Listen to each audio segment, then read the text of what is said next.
வணக்கம்.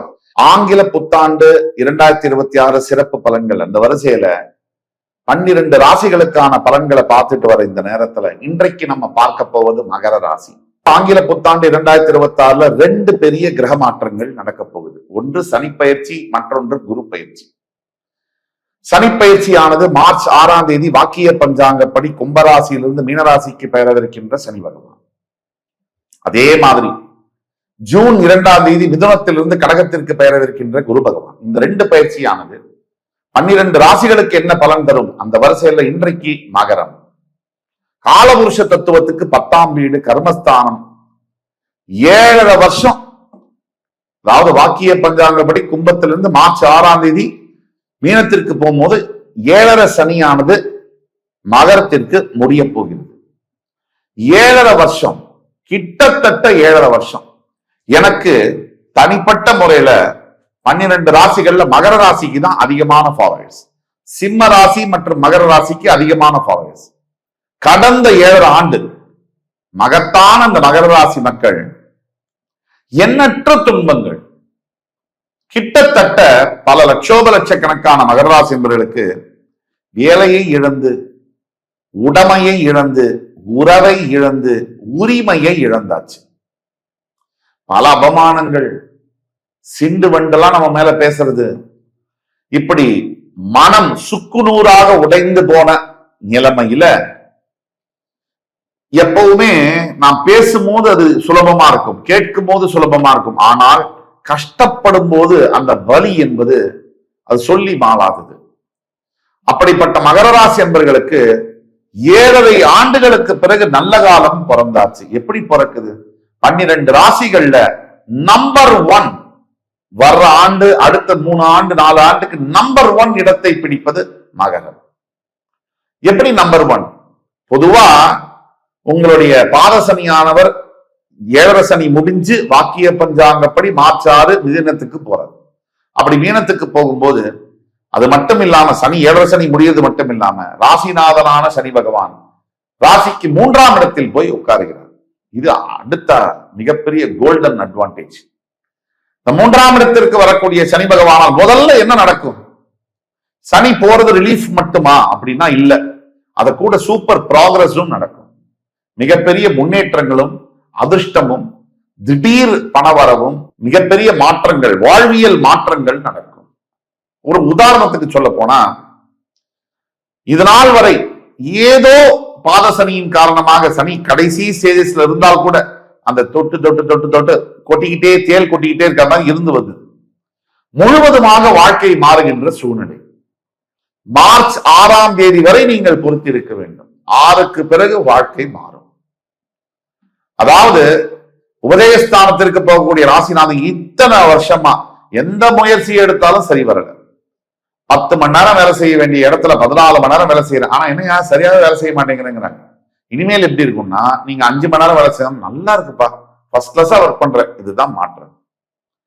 நீங்க எடுக்கக்கூடிய எல்லா புதிய முயற்சிகள், ஏன்னா அது முயற்சிகளை குறிக்கக்கூடிய உபதேசஸ்தானம்ங்கிறதுனால நீங்க எடுக்கக்கூடிய எல்லா புதிய முயற்சிகள், புதுசா நீங்க ஏதாவது ட்ரை பண்ணணும்னு நினைக்கிறீங்க. வேலை மாற்றங்களா, இந்த வேலையை மாத்திக்கலாம், வேற புதுசு வேலைக்கு போகலாம். அதே மாதிரி இருக்கிற இடத்துல இருந்து டிரான்ஸ்பர் வாங்கிட்டு வேற ஊருக்கு போகலாம், இந்தியாக்குள்ளேயோ இல்ல இந்தியா வெளியிலேயோ. இதெல்லாம் பாசிபிள்.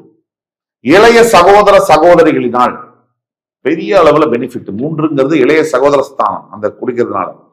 நண்பர்கள் இது நாள் வரைக்கும் நம்மளை எவெல்லாம் ஏமாத்துறான்னு அந்த நண்பனாவே பார்த்திருப்போம். இனிமேல் தான் உண்மையான நண்பன் ஒருத்தர் இருந்தா போறோம்னு சொல்லுவாங்க. அந்த ஒரு உண்மையான நண்பர் என்பது உங்கள் வாழ்க்கையில் வருவார். இவ்வளவு நடக்க போகுது. இதே மாதிரி கூட்டு தொழில்கள், பார்ட்னர்ஷிப் ஃபர்ம்ஸ் எல்லாம் மிகப்பெரிய அளவுல பெனிஃபிட்ஸ் ஆக போகுது. நீங்க மகர ராசி, நீங்க பார்ட்னர்ஷிப்பா ஃபர்ம்ல ஒரு பார்ட்னரா இருக்கீங்க அப்படின்னா உங்களுடைய பிசினஸ் பல மடங்கு விஸ்தரிக்கும். அதே மாதிரி இந்த ஒரு சனி பயிற்சி எப்படி இருக்குன்னா, குரு பயிற்சியை பத்தி பார்ப்போம். சரியாக குரு உங்களுடைய 6ஆம் இடத்திலிருந்து பெயர்ந்து 7ஆம் இடத்தில் உச்சம் பெற்று உங்களுடைய 11ஆம் வீடு, ராசி, 3ஆம் வீடு இந்த இடங்களை பார்க்க போகிறார். இந்த 11ஆம் வீட்டை குரு பார்வை விழுந்தாச்சுன்னா என்ன அர்த்தம் அப்படின்னா, பொருளாதார நிலைமை என்பது 11 லாபஸ்தானம், பொருளாதாரம், வருமானம் எங்கிருந்து வரும்? இன்னைக்கெல்லாம் வாழ்க்கைன்னா என்ன? காசுதான். காசு இருந்தா எதை வேணா பண்ணலாம். காசு இல்லைன்னா நாம நம்மளையே மதிக்க மாட்டோம். காசு இருந்தா நீங்க யாரையாவது மதிக்கலைன்னா கூட வாழ்க்கை நகர்ந்து போகுது. அப்படிப்பட்ட உலகமா மாறிடுச்சு. ஆக காசு, அந்த காசு வரக்கூடியது எது? 11ஆம் வீடு. அந்த வீடு மேல குரு பார்வை விழுந்தால் பூர்வீக சொத்து கிடைக்கிறதும், காசு, பொருளாதார நிலைமை. அதாவது ஒரு சாதாரண வேலை, ஒரு 30,000 ரூபாய் வேலை பார்த்து நான் பழச்சிட்டு இருக்கேன், என்னுடைய வாழ்க்கை தரம் என்பது உயருமா? 35,000 என்பது வாழ்க்கை தரம் உயராது. சம்பளம் 5,000 ரூபாய் ஏறினாலாம். வாழ்க்கை தரம் உயர வேண்டும் என்றால் 1 லட்சம் ரூபாய் வரைக்கும் சம்பாதிக்கணும். திடீர்னு சொந்த வீடு வாங்கணும், நிலம் வாங்கணும், லம்பா பணம் கிடைக்கணும், பெரிய அளவிலான தொகை கிடைக்கணும். அதெல்லாம் தரக்கூடிய அளவில் குரு தனகாரகன் உங்களுடைய லாபஸ்தானத்தை பார்வையிடுகிறார். ராசியை மேது குரு பார்வை ஸ்ட்ரைட்டா விழுது ஜூன் 2க்கு மேல. முதல்ல மார்ச் 6 ஏழரை சனி முடியுது, அடுத்த 3 மாசத்திலே குரு பார்வை விழுது ராசி மேல. அப்படின்னு என்ன அர்த்தம்? இறைவன் பார்வை நம்ம மேல விழுதுன்னு என்ன அர்த்தம்? நம்மளுடைய புத்தி சரியா வேலை செய்யும், நம்மளுடைய எண்ணங்கள் சரியா இருக்கும், நம்மளுடைய பேச்சு சரியா இருக்கும், நம்முடைய செயல்கள் சரியா இருக்கும். இந்த 3ம் சரி இருந்ததுனால் வாழ்க்கை எப்படி இருக்கும்? சூப்பரா இருக்கும். அப்ப இறைவனுடைய நேரடி பார்வை விடும்போது நம்முடைய வாழ்க்கை மாற்றங்கள் அடையுது. ஒரு ஆன்மீக பலம், மனசுல தைரியம், தன்னை அறியாத ஒரு உற்சாகம் எல்லாம் பிறக்கும். அப்ப ஜூன் 2 வரைக்கும் காத்திருந்து காத்திருந்து காத்திருந்து. இதுக்கு முன்னாடி பல நிகழ்ச்சிகள்ல மகர ராசிக்கு நல்லா இருக்கும்னு சொன்னீங்களே, உண்மைதான். தனிப்பட்ட பிறப்பு ஜாதகத்துல சில கோளாறுகள் இருந்தால் நான் சொல்வது வேலை செஞ்சிருக்காரு. கோச்சார ரீதியாக சில ஏற்ற இறக்கங்களோடு தான் கடந்த 4-5 ஆண்டுகள் இருந்தன.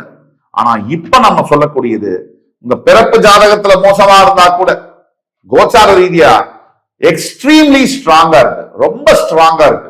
அதனால மகரம் என்பது 12 ராசிகள் ஆங்கில புத்தாண்டுல முதலிடம் பிடிக்கக்கூடிய ராசி. அப்ப குரு பார்வை, இறைவனுடைய பார்வை உங்க மேல விழணும். அதாவது நான் ஒண்ணு சொல்றேன் கேட்டீங்க, படிப்பு படிச்சிருக்கலாம், பணம் இருக்கலாம், பதவி, புகழ், பேர் எதவானா இருக்கும், இறைவனுடைய அனுகிரகம், ஆசீர்வாதம் இருக்கா இல்லையா, இவ்வளவுதான் பேச்சு. அந்த இறைவனுடைய பார்வை நம்ம மேல விழணும்னா என்ன அர்த்தம்?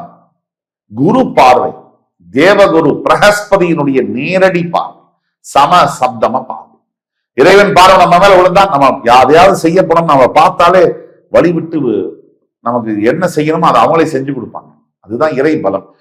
முகத்திலேயே ஒரு தேஜஸ்ல மாற்றங்கள் இருக்கும், ஒரு தன்னை அறியாத ஒரு உற்சாகம், இது நாள் வரைக்கும் ஒரு சந்தேகம், சஞ்சலம், மன சோர்வு, மன அழுத்தம்லாம் அதெல்லாம் போய் தன்னை அறியாத ஒரு மன உற்சாகம் எல்லாம் இருக்கும். அதே மாதிரி குரு பகவானுடைய 9ஆம் பார்வை என்பது உங்களுடைய உபதயஸ்தானத்தின் மீது விழுவதனால், ஆல்ரெடி அங்க ராசிநாதன் இருக்கார், உபதயஸ்தானம் மேல குரு பார்வை விழுந்தா என்ன ஆகும்னா, இதுதான் ஜாக்பாட், உண்மையான ஜாக்பாட்டுங்கிறது. இதாவது அடுத்த நிலைக்கு ஒரு மனுஷன் போகணும்னாலே, இருக்கிற இடத்துல இருந்தா ஒண்ணுமே நடக்காது. அடுத்த நிலைக்கு போகணும்னா என்ன பண்ணணும்? முதல்ல முயற்சியை எடுத்து வைக்கணும். முயற்சி எடுக்கிற எல்லாருக்கும் ஜெயிச்சிடுதா? எல்லாரும் தான் முயற்சி பண்றாங்க, உழைக்கிறாங்க, கடினமா உழைக்கிறாங்க. எல்லாருக்கும் வெற்றி கிடைக்குதா? இல்ல. ஏன் ஒரு சிலருக்கு மட்டும் வெற்றி கிடைக்குது, ஒரு சிலருக்கு வெற்றி கிடைக்கிறது? நேரம், காலம். என்னதான் நம்ம உழைப்பை போட்டாலும், என்னதான் சில விளையாட்டுலயே நீங்க பாத்தீங்கன்னா, ஒரு சில கிரிக்கெட் மேட்சஸ்ல அருமையா விளையாடி இருப்பாங்க ஒரு பேட்ஸ்மேன், ஆனா அவருடைய அணி வெற்றி பெற்றிருக்காரு. இப்போ ஒரு சிலர் பாத்தீங்கன்னா அழகா இருப்பாங்க, நல்ல பணம், குணமெல்லாம் இருக்கும், கல்யாணம் நடக்காது. என்ன ஒண்ணு வேண்டி இருக்கு? ஆண்டவனுடைய அனுகிரகம். நீங்க முயற்சி எடுத்தா போதுமா? பலன் கடவுள் கொடுக்கணும்ல. அதைத்தான் குரு பார்வை மூலியமாக, குருவுடைய 9ஆம் பார்வை உங்களுடைய 3ஆம் இடத்தில் சனி பகவான் ராசிநாதன் மீது விழும்போது நீங்க என்ன, அதாவது சும்மா நினைச்சாலே நடக்கும். அந்த மாதிரியான அந்த காலகட்டத்துக்குள்ள நீங்க உள்ள வரீங்க. ஒட்டு மொத்தத்துல மகர ராசி என்பவர்களுக்கு இந்த ஆங்கில புத்தாண்டு என்பது கிட்டத்தட்ட ஒரு 30 வருஷத்துக்கு பிறகு ஒரு சூப்பர் டூப்பர் இயராக வருது. மகர ராசி என்பவர்களுக்கான பரிகாரம் அப்படின்னு நம்ம சொல்றதுக்கு ஒண்ணும் இல்லை, ஒரே ஒரு பரிகாரம். கொஞ்சம் முயற்சி, கொஞ்சம் நல்ல நம்பிக்கை, தன்னம்பிக்கை, கொஞ்சம் பாசிட்டிவான தாட்டோட போனீங்கன்னா இது வரைக்கும் கடந்த காலத்துல நடந்ததெல்லாம் மாறி புதியதோர் உலகம் படைப்பீர்கள். மகத்தான மகர ராசினியர்களே, இந்த எபிசோடு உங்களுக்கு பிடிச்சிருக்கும்னு நம்புறேன். அடுத்து வரும் காணொலியில் மறுபடியும் உங்கள் எல்லோரையும் சந்திக்கும் வரை உங்களிடம் இருந்து விடைபெறுவது உங்கள் சுபாஷ் பாலகிருஷ்ணன். நன்றி, வணக்கம், வாழ்க வளமுடன்.